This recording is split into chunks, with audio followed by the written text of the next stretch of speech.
TTD తక్కువ నాణ్యతతో పంచలోహ విగ్రహాలు పంపించిందని అన్నమయ్య జిల్లా పెద్దతిప్పసముద్రం గ్రామస్తులు ఆరోపిస్తున్నారు. స్థానికంగా ఉన్న రామాలయానికి విగ్రహాలు కావాలని 2021న ఆలయ నిర్వాహకులు నాగరాజు టీటీడీ డీడీలు తీశారు.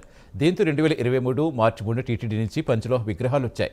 సుమారు 68.70 కిలోల బరువున్న విగ్రహాలకు 25% సబ్సిడీతో 45,570 రూపాయలు డీడీ రూపంలో చలాన తీశారు. కానీ అనివార్య కారణాలతో విగ్రహాలు స్థానిక రామాలయంలో నిర్వాహకులు ఉంచేస్తారు.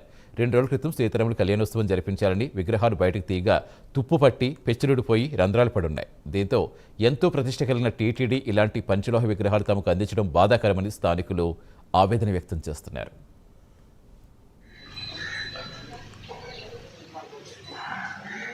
కానగల శ్రీనివాసులు, మాది పెద్దతిప్పసముద్రం మండలం, అన్నమయ్య జిల్లా, తంబాలపల్లి తాలూకా. మేము పెద్దతిప్పసముద్రంలోని గడ్డంవారి వీధిలో ఒక దేవాలయంలోకి వెళ్తుంటాను పూజకి. అక్కడ మేము 2021 సంవత్సరంలో తిరుమల తిరుపతి దేవస్థానంకి ఉత్సవ విగ్రహాలకు మూల విగ్రహాల కోసం మేము అప్లై చేసుకుంటే 2021లో మాకు విగ్రహాలు అందజేశారు. ఆ తర్వాత కొన్ని అనివార్య కారణాల వలన ఎటువంటి కళ్యాణోత్సవం చేయలేదు. 2023లో ఉత్సవ విగ్రహాలు మళ్ళీ పంపించారు.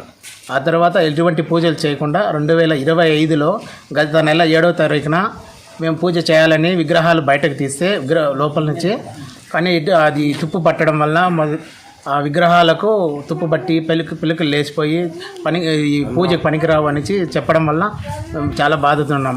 తిరుమల తిరుపతి నుంచి ఇలా మాకు ఏదైనా సాయం కావాలని మల్లికాన్ శాస్త్రి. నేను రిటైర్డ్ టీచర్. నేను సంత బజార్ వీధిలో ఉన్నాను. మా వీధిలో ఉన్నటువంటి రామాలయంలో ఉత్సవ విగ్రహాలు, మూల విగ్రహాలు కోసము తిరుమల తిరుపతి దేవస్థానం వారికి అర్జీ పెట్టుకోవడం జరిగింది.